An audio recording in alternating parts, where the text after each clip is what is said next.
ಪ್ರಾರ್ಥನೆ ಮಾಡೋಣ. ಕರ್ತನೆ ಸ್ತೋತ್ರ ಅಪ್ಪ, ವಾಕ್ಯದ ಮೂಲಕವಾಗಿ ಪ್ರತಿಯೊಬ್ಬರ ಸಂಗಡ ಮಾತನಾಡು ದೇವರೇ. ಒಬ್ಬರನ್ನು ಬಿಡದೆ ಪ್ರತಿಯೊಬ್ಬರನ್ನ ನೀನು ಆಶೀರ್ವದಿಸು. ಈ ವಾಕ್ಯವು ಎಲ್ಲರ ಮೇಲೆ ಒಂದು ಬಲವಾದ ಇಬ್ಬಾಯಿ ಕಥೆಯಂತೆ, ಬಲವಾದ ಒಂದು ಬೆಂಕಿಯ ಕಿಡಿಯಂತೆ, ಬಲವಾದ ತರಹದ ಶಕ್ತಿಯೊಟ್ಟಿಗೆ ಪ್ರತಿಯೊಬ್ಬೊಬ್ಬರ ಮೇಲೆ ಇಳಿದು ಬರಲಿ. ಪ್ರತಿಯೊಬ್ಬೊಬ್ಬರ ನನ್ನ ಹೃದಯವನ್ನ ನಾಟಲಿ ಕರ್ತನೆ ಅಪ್ಪ. ಯಾರನ್ನೆಲ್ಲ ರಾಜ್ಯ ನೀನು ಉದ್ದೇಶಗಳನ್ನ ಇಟ್ಟು ಕರೆದಿದೆಯೋ ಅವರೆಲ್ಲರ ಮೇಲೆ ಈ ಕ್ಷಣದಲ್ಲಿ ಚಿಕ್ಕವರಿಂದ ಮೊದಲುಗೊಂಡು ದೊಡ್ಡವರ ಪರ್ಯಂತ ಈ ವಾಕ್ಯದ ಬೆಳಕು ಬಿಡುಗಡೆ ಆಗ, ಈ ವಾಕ್ಯದ ಬೆಳಕು ಬಿಡುಗಡೆ ಆಗ್ಲಿ ನಜರೇತಿನ ಯೇಸುವಿನ ನಾಮದಲ್ಲಿ. ಈಗ ಮಾಡಿದಕ್ಕಾಗಿ ವಂದನೆ ದೇವರೇ. ಇಲ್ಲಿ ನನ್ನದು ನಾನು ಅನ್ನೋದು ನನ್ನ ಸರಿನ ಉಂಟಾಗುವ ಒಂದು ಮಾತು ಹೊರಗಡೆ ಬರ್ಕಿಡುದು, ಅದನ್ನ ಬೇರೆ ಸೈಲ ಕಿತ್ತು ನಾನು ನರಕಕ್ಕೆ ಬಿಸಾಡ್ತಾ ಇದ್ದೀನಿ. ಇಲ್ಲಿ ನೀನು ಹೃದಯದ ಮಾತು ಬಿಡುಗಡೆ ಆಗಲಿ ಯೇಸುವಿನ ನಾಮದ ತಂದೆ, ಆಮೆನ್. ಕರ್ತನು ಇವತ್ತು ನಿಮಗೆ ಬಿಡುಗಡೆ ಕೊಡ್ಲಿಕ್ಕಿದ್ದಾನೆ. ಒಂದು ಅರ್ಥ ಮಾಡ್ಕೊಳ್ರಿ, ಇವತ್ತು ನಿನ್ನ ದೇಹದಲ್ಲಿ ಒಂದು ರೋಗ ಇರ್ತದೆ. ಆ ರೋಗ ನಿನ್ನ ದೇಹವನ್ನು ಬಾಧಿಸ್ತಾ ಇರ್ತದೆ. ಏನೋ ಒಂದು ಪ್ರಾಬ್ಲಮ್ ಅದು ನಿನಗೆ ಪದೇ ಪದೇ ಬಾಧಿಸ್ತಾ ಇರ್ತದೆ. ಅದು ಎಲ್ಲಿಂದ ಬರ್ತಾ ಇದೆ ಎಂಬುದಾಗಿ ನೀನ್ ತಿಳಿದುಕೊಂಡಾಗ ಮಾತ್ರನೇ, ಈಗ ಡಾಕ್ಟರ್ ಆಸ್ಪತ್ರೆಗೆ ಹೋಗ್ತೀರಾ, ಆಸ್ಪತ್ರೆಗೆ ಹೋದಾಗ ನಿಮ್ಗೊಂದು ಬಾಧೆ ಇರ್ತದೆ. ಆ ಬಾಧೆ ಡಾಕ್ಟರ್ ಕೈಲಿ ಗುಣಪಡಿಸೋದಕ್ಕೆ ಆಗ್ದಲ್ಲಿರುವಂತದ್ದಿದ್ರು ಸಹ ಇದು ಏನ್ ಬರ್ತಾ ಇದೆ ಎಂಬುದಾಗಿ ಕಂಡುಹಿಡಿಬೇಕು ಅಂದ್ರೆ ಏನ್ ಮಾಡ್ತಾನೆ ಡಾಕ್ಟ್ರು? ಚೆಕ್ ಮಾಡ್ತಾನೆ ಅಲ್ವರ? ಈಗ ಚೆಕ್ ಮಾಡ್ದಲ್ಲ ಅದು ಗೊತ್ತಾಗ್ತದ? ಇವತ್ತು ದೇವರು ನಿಮ್ಮ ಜೀವಿತದಲ್ಲಿ, ನಿಮ್ಮ ಲೈಫ್ ಅಲ್ಲಿ ಬರುವಂತ ಬಾಧೆಗಳು ಏನ್ ಬರ್ತಾ ಇದೆ ಎಂಬುದಾಗಿ ನಿಮಗ್ ಮಾತ್ರ ಅರ್ಥ ಆಗ್ಬೇಕು. ಹಲ್ಲೆಲೂಯಾ. ಯೇಸು ಕ್ರಿಸ್ತನ್ ನಾವು ನಂಬಿದೀವಿ, ಆತನ ನಮ್ಮ ಹೃದಯದಲ್ಲಿ ವಾಸ ಮಾಡ್ತಾ ಇದ್ದಾನೆ ಅಂದ್ರೆ ಒಬ್ಬ ಡಾಕ್ಟರು, ಒಬ್ಬ ಯುದ್ಧ ವೀರನು, ಒಬ್ಬ ಜಯಶಾಲಿ ಆದಂತ ದೇವರು ನಮ್ಮ ಜೊತೆಯಲ್ಲಿದ್ದಾರೆ. ಈಗ ಆತನ ಇರ್ಬೇಕಾದಾಗ ನಮ್ಮ ಒಳಗೆ, ನಮ್ಮ ಜೀವಿತದಲ್ಲಿ ಏನು ಬಾಧಿಸ್ತಾ ಇದೆಯೋ ಅದನ್ನ ಗುರುತಿಡಿದ್ರೆ ಮಾತ್ರನೇ ಅದಕ್ಕೆ ಸರಿಯಾದ ಮೆಡಿಸಿನ್ ನಾವು ಕೇಳ್ಕೊಳಕ್ಕಾಗುತ್ತೆ. ಇಲ್ಲ ಅಂತಂದ್ರೆ ಸುಮ್ನೆ ಈಗ ಹೊಟ್ಟೆ ನೋವು ಬರಕ್ಕೆ ಡೋಲೋ ಮಾತ್ರ ತನಕಾಗತ್ರ? ಏನ್ ಸಿಸ್ಟರ್ ಆಗತ್ರ? ಹೇಳ್ರಿ, ಆಗತ್ತಾ? ಇಲ್ಲ. ಲೂಸ್ ಮೋಷನ್ ಆಗೋದಕ್ಕೆ ಯಾವ ಮಾತ್ರೆ? ಡೋಲೋ ಮಾತ್ರ ತಗೊಂಡ್ರೆ ಆಗತ್ತದ? ನಿಲ್ಲುತ್ತಾ? ನಿನಗೆ ಬರುವ ಬಾಧೆ ಎಲ್ಲಿಂದ ಬರ್ತಾ ಐತೆ, ಯಾವ ಮಾರ್ಗದಿಂದ ಬರ್ತಾ ಐತೆ, ಯಾವ ರೀತಿ ಬರ್ತಾ ಐತೆ, ಯಾವ ಕಾರ್ಯಗಳಿಂದ ಬರ್ತಾ ಐತೆ ಎಂಬುದಾಗಿ ನೀವು ತಿಳಿದುಕೊಂಡಾಗ ಮಾತ್ರನೇ ಅದನ್ನ ನಿಮ್ ಕೈ ಜಯಿಸೋದಿಕ್ಕಾಗೋದು. ಇವತ್ತೇ ನಿಮಗೆ ಆ ದೇವರು ಎಲ್ಲಾ ವಿಷಯಗಳನ್ನ ತೆರೆಯಲ್ಪಡ್ಲಿ. ಹಲ್ಲೆಲೂಯಾ. ಮೊದಲನೇದಾಗಿ ದೇವರಿಂದ ನಾವು ದೂರ ಹೋಗ್ಬಾರ್ದು ಅಂದ್ರೆ, ದೇವರೊಟ್ಟಿಗೆ ಇರ್ಬೇಕು ಅಂದ್ರೆ ನಾವ್ ಏನು ಮಾಡ್ಬೇಕು ಅದನ್ನ ನಾವು ನೋಡ್ಕೊಳ್ಳೋಣ. ಅದಕ್ಕಿಂತ ಮುಂಚಿತವಾಗಿ ನಾವು ದೇವರಿಂದ ದೂರ ಇದ್ದೀವಾ ಇಲ್ಲ ಹತ್ರ ಇದ್ದೀವಾ? ನಾವು ದೇವರ ಹತ್ರ ಇರೋದಾದ್ರೆ ನಮ್ಮ ಭವಿಷ್ಯತ್ತನ್ನ, ನಮ್ಮ ಜೀವಿತವನ್ನ ದೇವರು ಕಟ್ಟಲ್ಪಡ್ತಾನೆ. ನಾವು ದೂರ ಇರೋದಾದ್ರೆ ನಮ್ಮ ಲೈಫ್ ಅನ್ನ ದೇವರು ಕಟ್ಟೋದಿಲ್ಲ, ಬಹಳ ಕಷ್ಟ ಇರ್ತದೆ ಅಲ್ವರ? ಅರ್ಥ ಮಾಡ್ಕೊಳ್ರಿ. ದೇವರಿಂದ ನಾವು ದೂರ ಹೋಗುವಂತ ಕಾರ್ಯಗಳನ್ನ ನಾವು ನೋಡ್ಕೊಳ್ಳೋಣ. ಪ್ರಕಟಣೆ 2ನೇ ಅಧ್ಯಾಯ 1ನೇ ವಚನ ಹೋದ್ರಿ ಯಾರನ್ನ ಒಬ್ರು ಗಟ್ಟಿಯಾದ ಶಬ್ದದಲ್ಲಿ.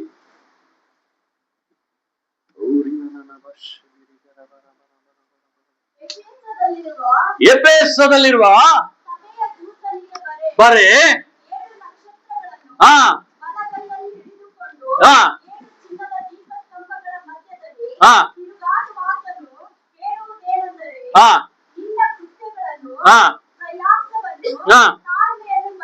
ಬಲ್ಲೆನು, ದುಷ್ಟರನ್ನ ನೀನು ಸಹಿಸಲಾರೆ.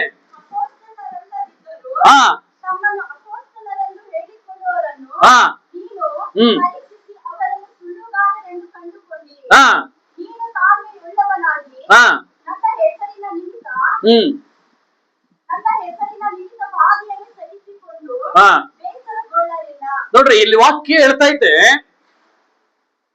ಮೊದಲಿಂದ ಪ್ರೀತಿ, ದೇವರನ್ನ ನಂಬಿದ ಮೊದಲ ಪ್ರೀತಿ, ನಮಗ್ ಬರುವಂತ ಎಲ್ಲಾ ಕಷ್ಟಗಳನ್ನ, ಶೋಧನೆಗಳನ್ನ, ಹಿಂಸೆಗಳನ್ನ, ಪ್ರತಿಯೊಂದನ್ನ ನಾವು ಸಹಿಸ್ಕೊಳ್ಳುವಂತ ಆ ಪ್ರೀತಿ ಇತ್ತು.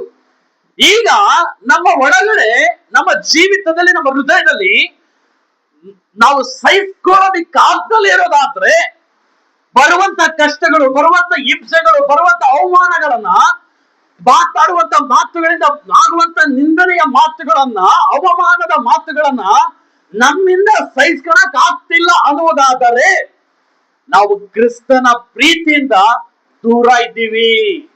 Alleluia, alleluia. ನಾವ್ ಯಾವಾಗ ಕ್ರಿಸ್ತನ ಪ್ರೀತಿಯಿಂದ ದೂರ ಇರ್ತೀವೋ, ಯಾವಾಗ ಬೇಕಾದ್ರೂ ದುಷ್ಟನು ನಮ್ಮನ್ನ ಬಾಧಿಸಲ್ಪಡ್ಬೋದು, ಮರಣವು ನಮ್ಮ ಮುಂದೆನೆ ಇರಬಹುದು.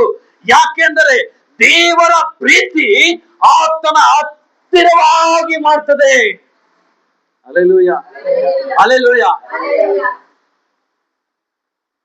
ಯೋಚನೆ ಮಾಡ್ರಿ, ನಿಮ್ಮ ಜೀವಿತದಲ್ಲಿ ದೇವರನ್ನ ನಂಬಿದ ಮೊದಲ ಆ ಕ್ಷಣವನ್ನ ನೀವೊಂದು ಸಮಯ ಯೋಚನೆ ಮಾಡ್ರಿ. ನಿಮಗ್ ಬರುವಂತ ಎಲ್ಲಾ ನಿಂದನೆಗಳನ್ನ, ಎಲ್ಲಾ ಅವಮಾನಗಳನ್ನ, ಎಂತ ಪಾಸ್ಟರ್ ಬಂದ್ರು ಸಹ ಇವನ್ ಕರೆಕ್ಟ್ ಪಾಸ್ಟರ್, ಇವನು ಕರೆಕ್ಟ್ ಆದ ಪಾಸ್ಟರ್ ಎಂಬುದಾಗಿ ಕಂಡಿಡ್ತಾ ಇದ್ರಿ. ಯಾರಿಗ್ ಮರ್ಯಾದೆ ಕೊಡ್ಬೇಕು ಅವ್ರಿಗೆ ಮರ್ಯಾದೆ ಕೊಡ್ತಾ ಇದ್ರಿ, ಯಾರಿಗ್ ಗೌರವ ಕೊಡ್ಬೇಕು ಅವ್ರಿಗೆ ಗೌರವ ಕೊಡ್ತಾ ಇದ್ರಿ. ಆದ್ರೆ ಕ್ರಿಸ್ತನ ಪ್ರೀತಿಯಿಂದ ದೂರ ಆದಂತವ ಜೀವಿತ ಹೆಂಗಿರ್ತದಂದ್ರೆ ಎಲ್ಲವನ್ನ ನಂಬ್ತಾ ಇರ್ತದೆ. ಅಲ್ಲೆಲ್ಲೂಯ. ಎಲ್ಲವನ್ನ ನಂಬೋದ್ರಿಂದ ಎಲ್ಲ ಮೋಸ ಹೋಗ್ತಾ ಇರ್ತೀವಿ. ದೇವರ ಪ್ರೀತಿ ಮೊದಲನೇದಾಗಿ ನಾವು ಹೋಗುವಂತದೆಲ್ಲಿಂದ? ದೇವರಿಂದ ದೂರ ಆಗುವಂತ ಕಾರ್ಯ ಮೊದಲು ಉಂಟಾಗುವುದೆಲ್ಲಿಂದ ಅಂದ್ರೆ ದೇವರ ಪ್ರೀತಿಯಿಂದ. ನಿಮ್ಮನ್ನ ನೀವು ಯೋಚನೆ ಮಾಡಿ ನೋಡ್ರಿ, ದೇವರ ಹತ್ತಿರವಾಗಿದ್ದೀರಾ? ದೇವರನ್ನ ಬಹಳ ಬಹಳವಾಗಿ ಪ್ರೀತಿ ಮಾಡ್ತಾ ಇದ್ದೀರಾ? ಇಲ್ಲ ದೇವರೊಟ್ಟಿಗೆ ನಡೀತಾ ಇದ್ದೀರಾ ಎಂಬುದಾಗಿ ನಿಮಗೆ ಅರ್ಥ ಆಗ್ತದೆ. ಇನ್ನೊಂದ್ಸಲಿ ಹೋದ್ರೆ ಅದನ್ನ 2ನೇ ವಚನ, ನಿನ್ನ ಕೃತ್ಯಗಳಂದು ಪ್ರಯಾಸವನ್ನು ತಾಳ್ಮೆಯನ್ನು ಬಲ್ಲೆನು. ಅಂದರೆ ದೇವರಿಗಾಗಿ ದೇವರ ಮೇಲಿಟ್ಟ ಪ್ರೀತಿ, ಆತನಿಗೋಸ್ಕರ ಮಾಡುತ್ತಿದ್ದ ಸೇವೆ, ಪ್ರಯಾಸ ಏನೇ ಬಂದ್ರು ಎಲ್ಲವನ್ನ ತಾಳ್ಮೆಯಿಂದ ಸಹಿಸ್ಕೊಳ್ತಿದ್ದಂತ ಕಾರ್ಯಗಳು ಇವತ್ತು ನಿಮ್ಮ ಒಳಗಡೆ ಇದೆಯಾ? ನಿಮ್ಮ ಕೃತ್ಯಗಳು ಪ್ರಯಾಸಗಳು ನಡೀತಾ ಇದೆಯಾ? ತಾಳ್ಮೆಯಿಂದ ಎಲ್ಲವನ್ನ ಸಹಿಸ್ಕೊಳ್ತಾ ಇದ್ದೀರಾ? ಇದನ್ನ ಸಹಿಸ್ಕೊಳ್ತಿರೋದಾದ್ರೆ ದೇವರ ಹತ್ತಿರ ಇದ್ದೀರಾ ಅಂತ ಅರ್ಥ. ಅದನ್ನ ಸಹಿಸ್ಕೊಳ್ತಾ ಇಲ್ಲ, ಈ ಪ್ರಯಾಸ ಪಡ್ತಾ ಇಲ್ಲ, ಯಾವುದನ್ನು ನಿಮ್ಮ ಕೈಲಿ ಸಹಿಸ್ಕೊಳಕ್ ಆಗ್ತಾ ಇಲ್ಲ ಅನ್ನೋದಾದರೆ ಅದರ ಅರ್ಥ ದೇವರಿಗೂ ನಿಮಗೂ ಇರುವಂತ ಪ್ರೀತಿ ಬಾಂಧವ್ಯ ಅದು ಬಹಳ ದೂರ ಇದೆ. ಅಲ್ಲೆಲ್ಲೂಯ. ಇಲ್ಲೇ ಇದ್ದೀರಾ? ಕೆಲವು ಮಾತ್ರ ಇಲ್ಲೇ ಇದ್ದೀರಾ, ಇನ್ ಮಿಕ್ತವರೆಲ್ಲ ಮನೆಗೋಗಿದ್ದೀರೇನು? ಅದಾದ್ಮೇಲೆ ನೋಡ್ರಿ, ದೇವರೇ ಹೇಳ್ತಾರೆ, ಏನಂತ ಹೇಳ್ತಾರೆ? ನೀನು ತಾಳ್ಮೆ ಉಳ್ಳವನಾಗಿ ನನ್ನ ಹೆಸರಿನ ನಿಮಿತ್ತವಾಗಿ ಬಂದ ಬಾಧೆಗಳನ್ನ ಸಹಿಸಿಕೊಂಡು ಅದನ್ನ ಬೇಸರಗೊಳ್ಳಿಲ್ಲ. ಇವತ್ತು ಎಷ್ಟೋ ಜನರ ಜೀವಿತವನ್ನ ಚೆಕ್ ಮಾಡಿ ನೋಡ್ಕೊಳ್ರಿ, ನಿಮಗ್ ಬರುವಂತ ಕಷ್ಟದ ನಿಮಿತ್ತವಾಗಿ ದೇವರನ್ನ ದೂಷಣೆ ಮಾಡ್ತಾ ಇದ್ದೀರಾ? ಇಲ್ಲ ನಿಮ್ಮನ್ನೇ ನೀವು ಶಪಿಸಿಕೊಳ್ತಾ ಇದ್ದೀರಾ? ಇಲ್ಲ ಅದನ್ನ ಸಂತೋಷವಾಗಿ ಸ್ವೀಕಾರ ಮಾಡ್ತಾ ಇದ್ದೀರಾ ಎಂಬುದಾಗಿ ನಿಮ್ಮ ಬರುವಂತ ಈ ಒಂದು ದೇವರ ನಿಮಿತ್ತವಾಗಿ ಬರುವಂತ ನಿಂದನೆಗಳನ್ನು ನೀವು ಬೇಸರಗೊಳ್ಳದೆ ಸಹಿಸ್ಕೊಳ್ತಿರೋದಾದ್ರೆ ದೇವರ ಪ್ರೀತಿಯಲ್ಲೇ ಇದ್ದೀರಾ. ಸಹಿಸ್ಕೊಳ್ತಿಲ್ಲ ಅನ್ನೋದಾದರೆ ದೇವರ ಪ್ರೀತಿಯಿಂದ ಬಹಳ ದೂರವಾಗಿದ್ದೀರಾ. Alleluia, alleluia. ಇವತ್ತು ನಿನ್ನ ಜೀವಿತವನ್ನ ನೀನು ಅರ್ಥ ಮಾಡ್ಕೋಬೇಕಾಗ್ತದೆ. ದೇವರ ಪ್ರೀತಿಲಿದ್ದೀರಾ? ದೇವರ ಪ್ರೀತಿಯಿಂದ ದೂರವಾಗಿದ್ದೀರಾ? ಮೊದಲನೇದಾಗಿ ನಾವು ಎಡುವಂಥದ್ದು ಕ್ರಿಸ್ತನ ಪ್ರೀತಿಯಿಂದ. ಕ್ರಿಸ್ತನ ಪ್ರೀತಿ ನಮಗಿಲ್ಲ ಅಂದ್ರೆ ನಾವ್ ಏನು ಮಾಡಕ್ಕಾಗಲ್ಲ. ಈ ಮಾತು ಕೇಳಬೇಕು, ಆದ್ರೆ ಒಳ್ಳೆಯದನ್ನ ಕೇಳಬೇಕು, ದೇವರಿಗೆ ವಿರುದ್ಧವಾದಂತ ಕಾರ್ಯಗಳನ್ನಲ್ಲ. ಅಲ್ಲೆಲ್ಲೂಯ. ಸಾಮುವೇಲದಲ್ಲಿ 11ನೇ ಅಧ್ಯಾಯ 1ನೇ ವಚನ, ಮರುವರುಷ ಅರಸರು ಯುದ್ಧಕ್ಕೆ ಹೊರಡುವ ಸಮಯದಲ್ಲಿ ದಾವೀದನು ಯೋವಾಬನನ್ನು ತನ್ನ ಸೇವಕರನ್ನು ಎಲ್ಲಾ ಇಸ್ರಾಯೇಲರನ್ನು ಯುದ್ಧಕ್ಕೆ ಕಳಿಸಿದನು. ಇವರು ಹೋಗಿ ಅಮೋನಿಯರ ಪ್ರಾಂತ್ಯವನ್ನು ಹಾಳು ಮಾಡಿ ರಬಕ್ಕೆ ಮುತ್ತಿಗೆ ಹಾಕಿದರು. ದಾವೀದನು ಮಾತ್ರ ಯೆರೂಸಲೇಮಿನಲ್ಲೇ ಉಳ್ಕೊಳ್ತಾನೆ. ವಾಕ್ಯ ಏನ್ ಹೆಡ್ಲೈನ್ಸ್ ಏನ್ ಹೇಳ್ತಾ ಇದೆ? ಮರುವರ್ಷ ಅರಸರು ಯುದ್ಧ ಮಾಡುವ ಕಾಲ. ಯಾರು ಮಾಡುವ ಕಾಲ? ಯಾರು ಮಾಡುವ ಕಾಲ? ನಿನ್ನ ಪಕ್ಕದಲ್ಲಿರೋರು ಕೊಟ್ಟು ಹೇಳ್ರಿ, ಅರಸರು ಯುದ್ಧ ಮಾಡುವ ಕಾಲ. ಹಲ್ಲೆಲೂಯಾ. ಅರಸರು ಯುದ್ಧ ಮಾಡುವ ಕಾಲ. ನಾವು ಯಾವಾಗ ನಮ್ಮ ಜೀವಿತದಲ್ಲಿ ಈಗ ದಾವೀದನು ದೇವರಿಗೆ ಬಹಳವಾದಂತ ಹತ್ತಿರವಾಗಿದ್ದಂತನು, ದೇವರನ್ನ ಬಹಳ ಬಹಳ ಪ್ರೀತಿ ಮಾಡ್ತಿದ್ದವನು. ಆದರೆ ಅವನು ಕೊಟ್ಟ ಜವಾಬ್ದಾರಿಯನ್ನು ಅವನ ಮಾಡದಲೆ ಅವನ ಅರಸನ ಸ್ಥಾನದಲ್ಲಿದ್ದಾನೆ. ಅರಸ ಎಲ್ಲಿರ್ಬೇಕು? ಯುದ್ಧ ಮಾಡುವ ಸಂದರ್ಭ ಬಂದಾಗ ಯುದ್ಧ ಮಾಡ್ಬೇಕು.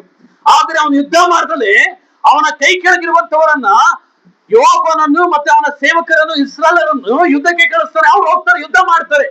ಆದರೆ ಅವನು ಒಂದು ತಪ್ಪು ಮಾಡ್ಲಿಕ್ಕೆ ಇದು ಮಾರ್ಗವಾಗ್ತದೆ. ನಾವೊಂದು ದೇವರಿಂದ ದೂರ ಆಗ್ಲಿಕ್ಕೂ, ನಾವು ಪಾಪದಲ್ಲಿ ಬೀಳ್ಲಿಕ್ಕೂ, ದೇವರಿಗೆ ಇಷ್ಟ ಇಲ್ಲದ ಕಾರ್ಯಗಳನ್ನ ನಾವು ಮಾಡ್ಲಿಕ್ಕೂ ಮೂಲ ಕಾರಣ ಏನಂದ್ರೆ, 2ನೇ ವಚನ ಓದ್ರಿ. ಅರಸ ಯುದ್ಧ ಮಾಡ್ಬೇಕು, ಆದ್ರೆ ಅವನ ಅರಸ ಎದ್ದು ಹೋಗ್ಲಿಲ್ಲ. ಹೋಗ್ತಲೇ ಇದ್ದಂತ ನಿಮಿತ್ತವಾಗಿ ಸಂಜೆ ವೇಳೆಯಲ್ಲಿ ಮಂಚದಿಂದ ಎದ್ದು ಮಲಗಿದಾನೆ. ಗಾಢ ನಿದ್ರೆ ಮಾಡ್ತಾ ಇದ್ದಾನೆ, ಚೆನ್ನಾಗಿ ಯುದ್ಧ ಮಾಡ್ತಾ ಇದ್ರೆ ಚಿಂತೆನೆ ಇಲ್ಲ ಅವನಿಗೆ. ಅವನು ಹೋಗಿ ಮಾಡಿ ಮೇಲೆ ತಿರುಗಾಡ್ತಿರುವಂತ ಸಂದರ್ಭದಲ್ಲಿ ಒಂದು ಈ ಸ್ನಾನ ಮಾಡುವಂತ ಹೆಂಗಸನ್ನ ನೋಡಿ, ಆ ಹೆಂಗಸಿನ ಜೊತೆಲಿ ತಪ್ಪಾದ ಕಾರ್ಯವನ್ನ ಮಾಡ್ತಾನೆ. ಇದು ಮಾಡಿದ ನಿಮಿತ್ತವಾಗಿ ಅದು ಅವನಿಗೆ ಒಳಗಡೆ ನಾನು ಮಾಡಿದ್ದು ತಪ್ಪು ಎಂಬುದಾಗಿ ಬರೋದೇ ಇಲ್ಲ. ಅವನು ಅದಂತರ ಆಕೆಯು ತಾನು ಗರ್ಭ ಧರಿಸಿದುಕೊಂಡಿದ್ದನ್ನ ಗೊತ್ತು ಮಾಡಿ ದಾವೀದನಿಗೆ ಅದರ ವರ್ತಮಾನ ತಿಳಿಸ್ತಾನೆ. ಆಗ ದಾವೀದ ಮಾಡುವಂತ ಒಂದು ದೊಡ್ಡ ದುರಂತ ಕತೆ ನೋಡ್ರಿ. 6ನೇ ವಚನ ಓದ್ರಿ. ನೀವು ಯೋಚನೆ ಮಾಡಿ ನೋಡ್ರಿ, ಯುದ್ಧಗಳು ನಡಿಬೇಕಾದಾಗ ಬಾಣ ಬಿಟ್ಟಾಗ, ಆಗಿನ ಕಾಲದಲ್ಲೆಲ್ಲ ಬಾಣನ ಇರ್ತಾ ಇದ್ದಿದ್ದು, ಬೇರೆ ಏನೇನು ಇರ್ತಾ ಇರಲಿಲ್ಲ. ಬಾಣ ಕತ್ತಿಗಳಿಂದಾನೇ ಯುದ್ಧ ಮಾಡ್ತಾ ಇದ್ದಿದ್ದು. ಇವಾಗೆಲ್ಲ ಬಂದೂಕಿದಾವೆ, ಅವಿದಾವೆ, ಎಲ್ಲ ಒಂದು ರಾಸಾಯನಿಕ ಒಂದು ಬಾಂಬ್ಗಳಿದಾವೆ. ಬಟ್ ಆದ್ರೆ ಅವಾಗ ಬಾಣವನ್ನು ಹೊಡೆದಾಗ ಎಷ್ಟು ದೂರ ಬೀಳ್ತದೋ ಅಷ್ಟು ದೂರಕ್ಕೆ ಮಾತ್ರನೇ ಜನಗಳು ನಿಲ್ತಾ ಇದ್ರು. ಆ ಬಾಣ ಬಿದ್ದು ಈ ಭಾಗದಲ್ಲಿ ಬಿದ್ದಾಗ ಇಲ್ಲಿ ಯಾರು ಬಾಣ ತಗಲ್ತಾ ಇರ್ಲಿಲ್ಲ.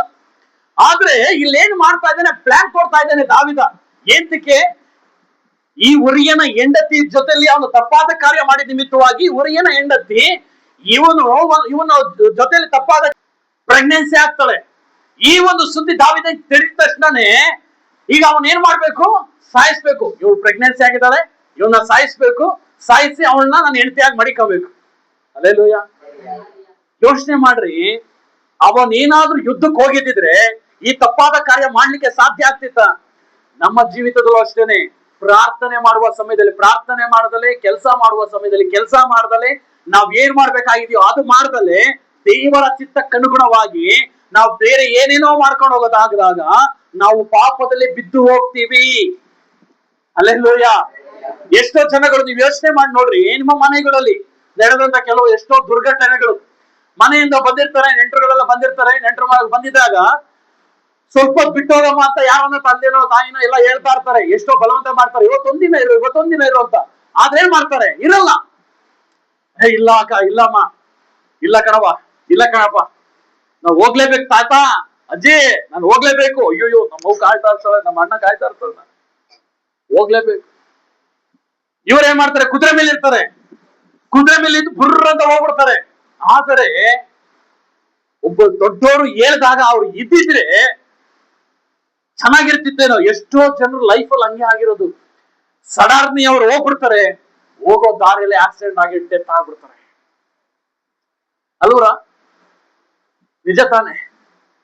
ಈ ಎಷ್ಟೋ ಜನ ಏನಂತಾರೆ ಗೊತ್ತಾ? ಕರ್ತನ ನಮಗೋಸ್ಕರ ಕೆಲವು ಪ್ರಾಣಿಗಳನ್ನ ಅಡ್ಡ ತರ್ತಾನೆ, ಕೆಲವೊಂದು ಟ್ರಾಫಿಕ್ಗಳನ್ನ ತರ್ತಾನೆ ನಮಗೋಸ್ಕರ. ನಾವು ಅರ್ಜೆಂಟ್ ಅಲ್ಲಿ ಇರ್ತೀವಿ, ಯಾವಾಗ್ಲೂ ಅರ್ಜೆಂಟು. ಏನ್ ಕೊಟ್ರ ಹಂಗೇನೆ 5th ಗೇರ್ಗೆ ಹಾಕಿ, 1ನೇ ಗೇರ್ ಗೊತ್ತೇ ಇಲ್ಲ ನಮ್ಗೆ, 5th ಗೇರ್ಗೆ ಹಾಕಿ ಜರ್ರಿಸ್ಬಿಡುವ ಹಂಗೇನೆ. ಯಾವ ಗುಂಡಿಲ್ ಹೋಗಿ ಬೀಳ್ತೀವೋ, ಯಾವ ಇದ್ರಲ್ಲಿ ಹೋಗಿ ಬೀಳ್ತೀವೋ ನಮ್ಗೆ ಅಂಕ ಗೊತ್ತಿಲ್ಲ ನಮ್ ಲೈಫಲ್ಲಿ. ಅಲ್ವರ? ಇವತ್ತು ಎಷ್ಟೋ ಜನ ಆಗಿನ ಕಾಲದವ್ರು ಹೇಳ್ತಾರೆ, ಬೆಕ್ಕೋದ್ರೆ 3 ಜನ ಹೋಗ್ಮೇಲೆ ನೀನು ಹೋಗು, ನಿನ್ಗೆಲ್ಲ ಅಪಾಯ ಬಂದ್ಬಿಟ್ಟತ್ತು. ನಿಜವಾಗ್ಲೂ ಹೇಳ್ತೀನಿ, ಕರ್ತನ ಸಮ್ಮುಖದಲ್ಲಿ ವಾಕ್ಯಕ್ಕೋಸ್ಕರ ನಾವು ಪ್ರಾರ್ಥನೆ ಮಾಡುವಾಗ ಕರ್ತನು ಈ ವಿಷಯಗಳ ಕುರಿತಾಗಿ ತಿಳಿಸಿದೇನಂದ್ರೆ, ಒಂದು ಬೆಕ್ಕಾಗ್ಲಿ, ಒಂದು ನಾಯಿ ಆಗ್ಲಿ, ಒಂದು ಹಂದಿ ಆಗ್ಲಿ, ಇಲ್ಲ ಯಾವುದೇ ಪ್ರಾಣಿ ಆಗ್ಲಿ, ಇಲ್ಲ ಟ್ರಾಫಿಕ್ ಆಗ್ಲಿ, ಯಾರೇ ಒಂದು ಅಡ್ಡ ಬಂದಾಗ ಅದು ಡಿಲೇ 1 ನಿಮಿಷ 2 ನಿಮಿಷ ಡಿಲೇ ಆಗ್ತದೆ ಅಂದ್ರೆ ಅದ್ರ ಅರ್ಥ ಒಬ್ಬ ಪ್ರಾಣ ಹೋಗ್ಲಿಕ್ಕೆ 1 ಸೆಕೆಂಡ್ ಸಾಕು.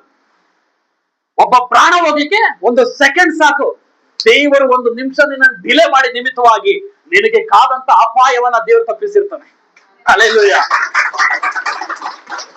ಇವತ್ತು ಈ ಅರಸನು ತಾನು ಮಾಡ್ಬೇಕಾದ ಯುದ್ಧವನ್ನ ಮಾಡಿದಿದ್ರೆ ಆ ಉರಿಯನ ಹೆಂಡತಿ ತಪ್ಪು ಮಾಡ್ತಾ ಇರ್ಲಿಲ್ಲ.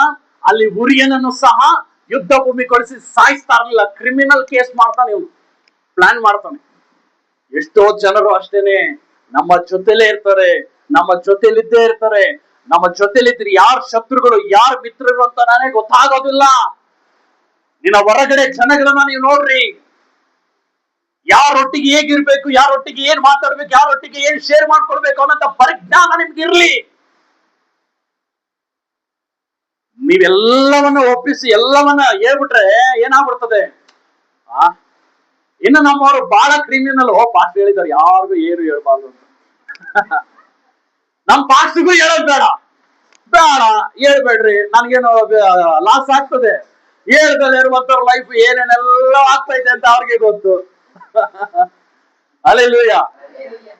ಒಂದು ಕಾರ್ಯವನ್ನ ಮಾಡ್ಬೇಕು ಅಂದ್ರೆ, ಒಂದು ಕೆಲಸವನ್ನ ಪ್ರಾರಂಭ ಮಾಡ್ಬೇಕು ಅಂದ್ರೆ, ಏನೇ ಒಂದು ಕಾರ್ಯಗಳನ್ನ ನೀವು ನಡೆಸಬೇಕು ಅನ್ನೋದಾದ್ರೆ, ನಿಮಗೆ ಕೊಟ್ಟಂತ ಒಬ್ಬ ಸೇವಕನೋ ಇಲ್ಲಾಂದ್ರೆ ನೀವು ದೇವರನ್ನು ಕೇಳಿ ನೀವು ಮಾಡುವಾಗ ಅದು ನಿಮಗೆ ಆಶೀರ್ವಾದ ಆಗಿರ್ತದೆ.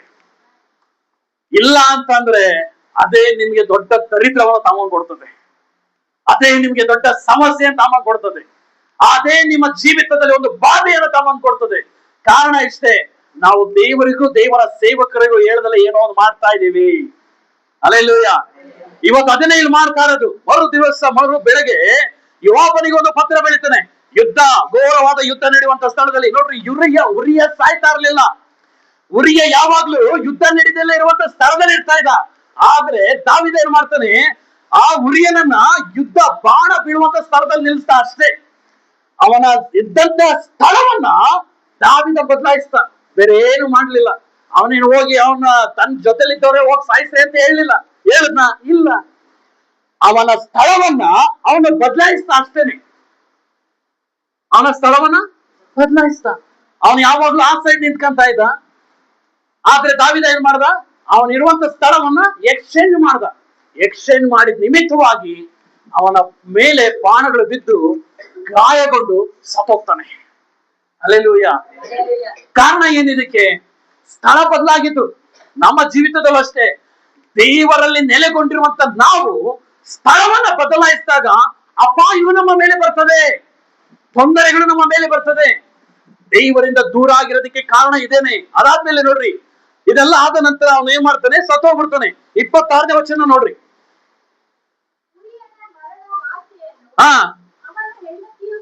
ಕೇಳಿ ಗೋಳಾಡಿದಳು. ಅವಳು ಅಳುವಷ್ಟು ಅಳೋ ದಿನ ಹೋಗ್ಬರ್ಗು ಅವನು ದಾವೀದ ಏನು ಮಾತಾಡ್ಸೋಕ್ ಹೋಗ್ಲಿಲ್ಲ. ಕಣ್ಣೀರೆಲ್ಲ ಇಟ್ಟಿ ದುಃಖ ಎಲ್ಲ ತೀರಿ ಹೋದ ನಂತರ ಅಲ್ಲಿ ನಡೆದಂತ ಘಟನೆ ಅದಾದ್ಮೇಲೆ ದುಃಖ ತೀರಿದ ನಂತರ ಹಾ ಹಾ ಹಾ ಹಾ ಎತ್ತಳು. ಮುಂದೆ ದಾವೀದನ ಈ ಕೃತ್ಯವು, ಭಕ್ತರು ಕೈ ಕೊಟ್ಟು ಹೇಳ್ರಿ, ದಾವೀದನ ಕೃತ್ಯವು ದೇವರ ದೃಷ್ಟಿಯಲ್ಲಿ ಕೆಟ್ಟದಾಗಿತ್ತು ಅಂತ. Hallelujah, hallelujah. ದಾವೀದನು ಮಾಡಿದಂತ ಕೆಲಸ ಅವನಿಗೆ ಸರಿ ಅನ್ಸಿತ್ತು ಹೃದಯದಲ್ಲಿ. ನಾನ್ ಮಾಡಿರೋದು ಇನ್ನೇನು ಏನ್ ತಪ್ಪೋ, ನಾನು ಮಾಡಿರೋದು ನಾನೇನು ಹೋಗಿ ಕೊಲೆನ ಮಾಡಿದೆ. ಅವನು ಇವ್ರಿಗೇನ ಏನ್ ನಾನೇನು ಚುಚ್ಚುದ್ನ, ಇಲ್ಲ ನಾನೇನ್ ಬಾಣ ಎಸ್ನ, ಇಲ್ಲ ನಂದೇನ್ ತಪ್ಪಿಲ್ಲಪ್ಪ. ಎಷ್ಟೋ ಜನರು ಹಂಗೇನೆ, ನಂದೇನ್ ತಪ್ಪಿಲ್ಲ, ನಾನು ಆರಾಮಾಗಿದ್ದೀನಿ, ನಾನ್ ನಡೀತಿರುವಂತ ಈ ಮಾರ್ಗನೇ ಸಾಕಾಗಿದೆ, ಇದು ನನಗೇನು ಅಪಾಯ ತರಲ್ಲ, ಸ್ವಲ್ಪ ದಿನ ಇಟ್ಕೊಳ್ರಿ, ಆ ಅಪಾಯ ನಿಮ್ಮನ್ನ ಯಾವ ರೀತಿ ಬಾಧಿಸ್ತದೆ ಅಂತ ಗೊತ್ತಾಗ್ತದೆ. ಹಲ್ಲೆಲೂಯ. ಅರ್ಥ ಆಗ್ತಾ ಇದೆಯಾ? ದಾವೀದನಿಗೆ ಅವನು ಮಾಡಿದ ಪಾಪ ಮಾರಿ ಆಯ್ತು. ಯಾಕೆ? ಕಾರಣ ಇಷ್ಟೇ, ಯುದ್ಧ ಮಾಡುವಂತ ಅರಸನ ಸ್ಥಾನ ಅವನು ಯುದ್ಧ ಮಾಡೋದ್ ಬಿಟ್ಟು ಯುದ್ಧ ಮಾಡದಲ್ಲಿ ಏನ್ ಮಾಡ್ತಾನೆ, ಯುದ್ಧಕ್ಕೆ ಹೋಗೋ ಜಾಗನ ಬಿಟ್ಟು ಮನೇಲೆ ಉಳ್ಕೊಂತಾನೆ. ಈ ಒಂದು ಮಾಡಿದ ತಪ್ಪು ಅವನ ಜೀವಿತದ ದೊಡ್ಡ ಕಳಂಕವೇ ಅವನ ಮೇಲೆ ಬಂದು ಕೂತ್ಕೊಳ್ತು. ಅರ್ಥ ಆಗ್ತಾ ಇದೆಯಾ? ಪ್ರಿಯ ಸಹೋದರ ಸಹೋದರಿ, ನೀನ್ ಯಾವಾಗ ದೇವರಿಗೆ ಇಷ್ಟ ಇಲ್ಲದ ಕಾರ್ಯಗಳಿಗೆ ನೀನ್ ತೊಡಗ್ತೀಯೋ ನಿನಗೆ ಗೊತ್ತಾಗಲ್ಲ, ನಿನಗೆ ಗೊತ್ತಾಗಲ್ಲ. ನೀನ್ ಮಾಡಿದ ತಪ್ಪು ಸರಿ ಅಂತಾನೆ ಗೊತ್ತಾಗಲ್ಲ. ಅವನು 1 ವರ್ಷದ ತನಕ ನೋಡ್ರಿ, ಆ ವಾಕ್ಯ ಏನಿರ್ತದೆ, ಅವನ ಹೆಂಡತಿ ಆಕೆ ಅವನಿಗೆ ಒಬ್ಬ ಮಗನನ್ನು ಇರ್ತಾಳೆ. ಈಗ ಗರ್ಭಿಣಿಯಾಗಿ ಒಂದು ಮಗುನ ಎತ್ತಿ ಎಷ್ಟು ದಿನ ಬೇಕು? ಒಂದ್ ದಿನನಾ, 2 ದಿನನಾ, 1 ವಾರನಾ, 2 ದಿನ ಬೇಕು? ಬರಾಬರಿ 1 ವರ್ಷ ಆದ್ರೂ ಬೇಕೇ ಬೇಕು ಅಲ್ವರ? ಅಂದ್ರೆ ಅವನು ಮಾಡಿದಂತ ಪಾಪದ ಕೃತ್ಯ ಅವನಿಗೆ 1 ವರ್ಷದ ತನಕ ಮನವರಿಕೆನೇ ಆಗಿಲ್ಲ. ಎಷ್ಟೋ ಜನರ ಜೀವಿತದಲ್ಲಿ ನಾವು ಮಾಡ್ತಿರುವಂತ ಪಾಪ ನಾವ್ ಮಾಡ್ತಿರೋ ತಪ್ಪು ನಮ್ಮ ಮನವರಿಕೆನೇ ಆಗಲ್ಲ. ಇವೆಲ್ಲ ತಪ್ಪೇ ಅಲ್ಲ ಪಾಸ್ಟ್ರೆ, ಇದೆಲ್ಲ ತಪ್ಪು ಅಂತಾರ ಪಾಸ್ಟ್ರೆ, ನೀವು ಬುದ್ಧಿನೇ ಇಲ್ಲ ಪಾಸ್ಟ್ರೆ. ಹಲ್ಲೆಲೂಯಾ. ಒಂದ್ ಸ್ವಲ್ಪ ಬೈಬಲ್ ತೆಗೆದಿಟ್ಕೊಳ್ಳಿ ಸಿಸ್ಟರ್. ನಾವು ಏನೇ ಒಂದು ಮಾಡ್ತಿದ್ರು ನಾವು ನಡ್ಕೊಳ್ಳುವಂತ ರೀತಿ, ನಾವು ಹೋಗ್ತಿರುವಂತ ಮಾರ್ಗ ನಾವು ತಪ್ಪು ಎಂಬುದಾಗಿ ಅನ್ಸೋದಿಲ್ಲ. ಯಾಕಂದ್ರೆ ನೀನ್ ಮಾಡ್ತಿರೋದೇ ತಪ್ಪು. ಸ್ಟಾರ್ಟಿಂಗ್ ನಿನ್ನ ಯೋಚನೆ ಕೆಟ್ಟದಾಗಿದ್ಮೇಲೆ ನಿನ್ನ ಮೈಂಡು, ನಿನ್ನ ಕಣ್ಣು, ನಿನ್ನ ಆಲೋಚನೆ ಕಂಪ್ಲೀಟ್ ಆಗಿ ಸೈತಾನನ ಕಂಟ್ರೋಲ್ ಅಲ್ಲಿ ಇರ್ತದೆ. ನೀನ್ ಏನೇ ಮಾಡ್ತಿದ್ರು ಅದು ನಿನಗೆ ಗೊತ್ತೇ ಆಗಲ್ಲ, ನಿನ್ಗೆ ಇದೇ ಆಗಲ್ಲ. ಯಾಕಂದ್ರೆ ನೀನ್ ಆಲ್ರೆಡಿ ಯೋಚನೆ ಮಾಡ್ಬಿಟ್ಟಿದ್ಯಾ. ನೀನ್ ಹೋಗ್ಬೇಕಾದ್ರೆ ಯುದ್ಧ ಸ್ಥಾನಕ್ಕೆ ಹೋಗಿ ಯುದ್ಧ ಮಾಡೋದ್ ಬಿಟ್ಬಿಟ್ಟು ಮನೇಲಿ ಉಳ್ಕೊಂಡ್ರೆ ಇನ್ನೇನ್ ಕೆಟ್ಟ ಯೋಚನೆ ಬರದಲ್ಲೇ. ಇವನ್ ದೊಡ್ಡ ಅರಮನೆ, ಅವನ್ ಹುರಿಯ ಯಾವ್ದೋ ಒಂದು ಜಾಗದಲ್ಲಿ ಇರ್ತಾನೆ. ಆ ಜಾಗದಲ್ಲಿ ಇದ್ದಂತ ಹುರಿಯ ಹೆಂಡತಿ ದೂರದಲ್ಲಿ ನೋಡ್ತಾನೆ. ಯಾಕೆಂದ್ರೆ ನಾವಿದ್ದಂತ ಸ್ಥಳದಲ್ಲಿ ಇಲ್ಲದೆ ಹೋದಾಗ ಎಂತ ಗಲೀಜಾಗಿರುವಂತದ್ದಿದ್ರು ಅದು ನಮ್ಗೆ ಸುಂದರವಾಗೇ ಕಾಣ್ತದೆ. ಇಲ್ಲ ಇದ್ದೀರಾ? ಸ್ವಲ್ಪ ಜನಗಳು ಎಲ್ಲೋ ಹೊರಗಡೆ ಹೋಗಿ ಬರ್ತೀವಿ ಪಾಸ್ಟ್ರೆ, ಇನ್ ಮಿಕ್ತವರೆಲ್ಲ ಇಲ್ಲಿದ್ದೀರಾ? ಇಲ್ಲಿರೋರು ಮಾತ್ರ ಹಲ್ಲೆಲೂಯಾ. ಸ್ವಲ್ಪ ಜನ ಹೇಳಿದ್ರು, ಯಾಕಂದ್ರೆ ಇಲ್ಲೇ ಇದ್ದೀರಾ ಕೆಲವರು. ಇನ್ ಮಿಕ್ತವರೆಲ್ಲ ಓಟ್ ಬಂದಿದ್ದೀರಾ, ಟಾಟಾ ಬಾಬಾಯ್. ಪರಲೋಕಕ್ಕೆ ನಾನು ಬರ್ತೀನಪ್ಪ, ನಾನು ಬಿಟ್ಟೋಗ್ಬಿಡ್ರಿ. ಅದಾದ್ಮೇಲೆ ನೋಡ್ರಿ 12ನೇ ಅಧ್ಯಾಯದಲ್ಲಿ 1ನೇ ವಚನ ತೆಗೆದೋದ್ರಿ. ಒಂದು ವರ್ಷ ಆದ ನಂತರ ಅವನ ತಪ್ಪಿನವ್ರು ಅವನು ಗೊತ್ತಾಗ್ತಲೇ ಇದ್ದಾಗ ನಾತಾನನನ್ನ ದಾವೀದನ ಬಳಿಗೆ ಕಳಿಸ್ತಾನೆ. ಹೇಳಿದೇನೆಂದರೆ, ಒಂದು ಊರಲ್ಲಿ ಇಬ್ರು ಮನುಷ್ಯರು ಇರ್ತಾರೆ.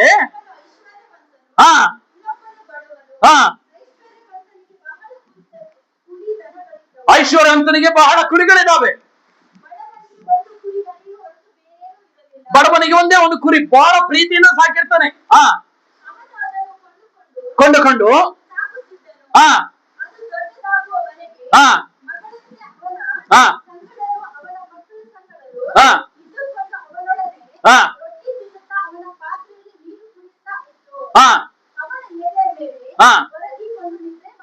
ನಿದ್ರೆ ಮಾಡ್ತೀವಿ. ಒಂದು ಕತೆ ಸ್ಟೋರಿ ಹೇಳ್ತಾ ಇದ್ದಾನೆ. ಒಂದು ದಿವಸ ಬಂದನು.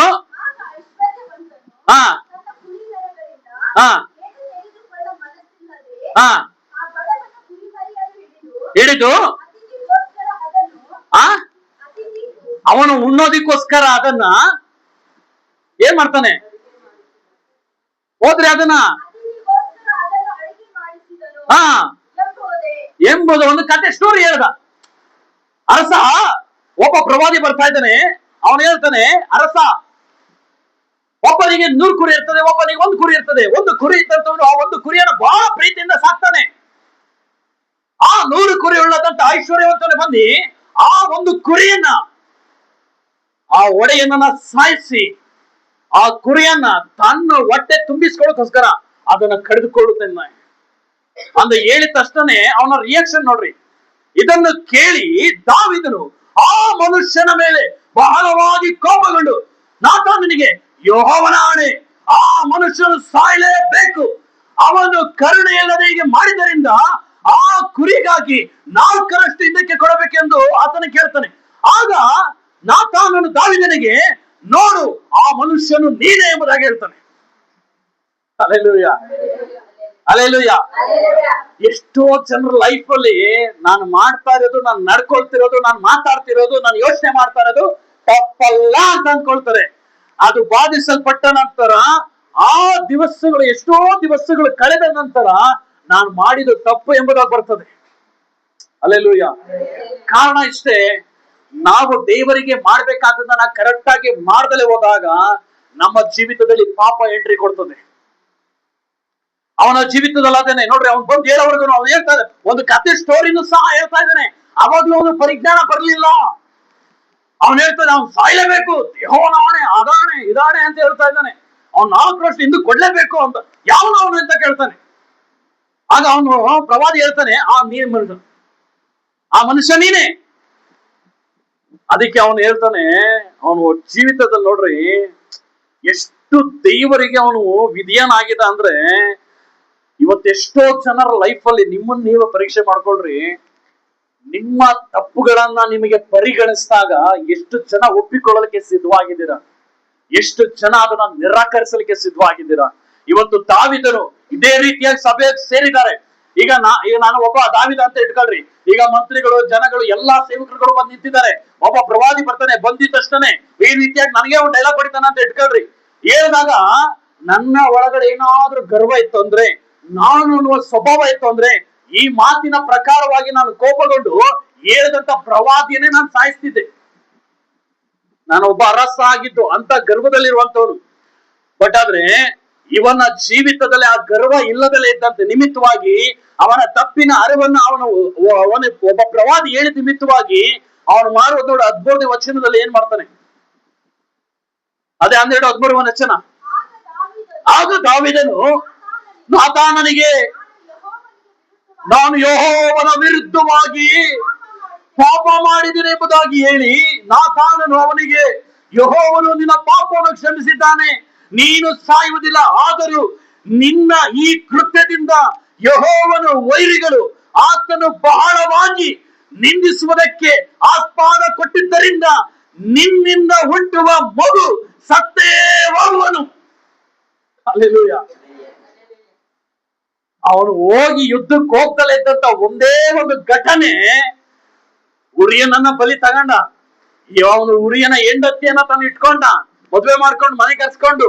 ಅದಾದ ನಂತರ ಏನ್ ಮಾಡ್ತಾ ಇದ್ದಾನೆ, ಅವನ ನಿಮಿತ್ತವಾಗಿ ಅವನ ಮೊದಲನೇ ಹೆಂಡತಿಗೆ ಹುಟ್ಟಿದಂತ ಮಗ ಅವನು ಸಾಯ್ತಾ ಇದ್ದಾನೆ. ಹಲ್ಲೆಲೂಯಾ.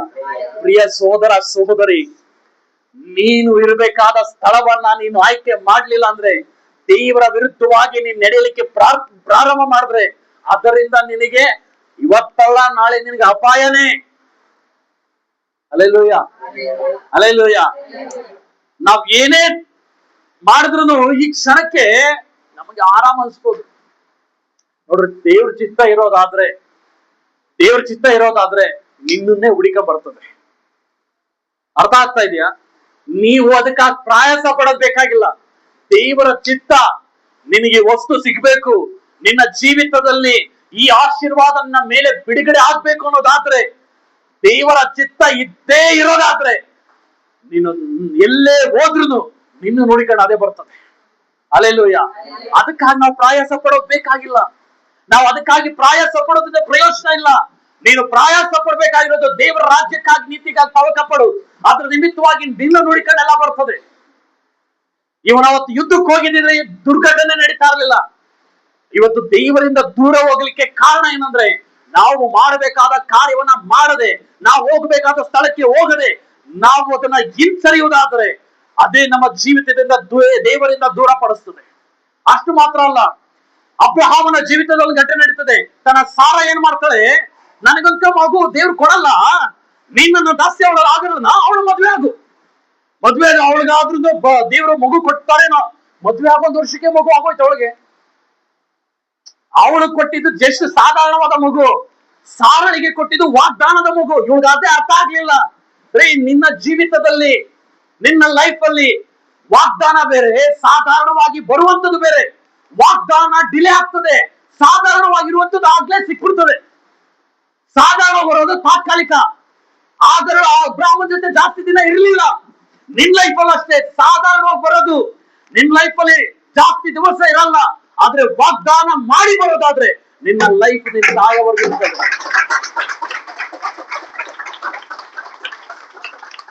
ಅಬ್ರಹಾಮನಿಗೆ ದೇವ್ರು ಹೇಳಿರ್ತಾರೆ, ನಿನ್ನ ಹೊಟ್ಟೆಲಿ ಹುಟ್ಟುವಂತ, ನಿನ್ನ ಹೆಂಡತಿ ಹೊಟ್ಟೆಲಿ ಹುಟ್ಟುವಂತ ಮಗುನೇ ನಿನಗೆ, ನಿನ್ನ ಕುಟುಂಬಕ್ಕೆ ಬಾಧ್ಯಸ್ಥನಾಗ್ತಾನೆ ಅಂತ. ಹಂಗ ಹೇಳಿದ್ರು ಸಹ ಇವನೇನ್ ಮಾಡ್ತಾನೆ, ಹೆಂಡತಿಯ ಮಾತಿಗೆ ಸಮ್ಮತಿಗೊಂಡು ದೇವರ ಮಾತನ್ನ ತಿರಸ್ಕರಿಸ್ತಾನೆ.